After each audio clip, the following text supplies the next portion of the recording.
Once your chosen products are in your basket, you're ready to check out. So hit checkout from the basket on the product selection page, and you'll head on through to the confirm and pay page. Here you'll see summary details of the order, your name, the email address associated with the account, and of course a summary of the products in your basket. You do have the opportunity to add an additional delivery email address at this stage if you have one, but one thing we definitely will need is a reference for the order. This can of course be your purchase order number. So once you're happy with all the details added, you're ready to pay.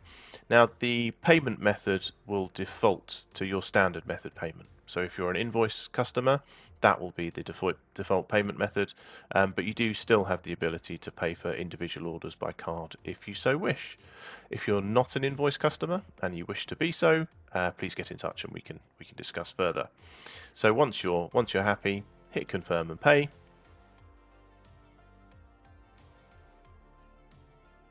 And that's the order placed. So as well as the confirmation seen on the screen here, these same confirmation details will be emailed across. And there we have it. The products will be with you soon.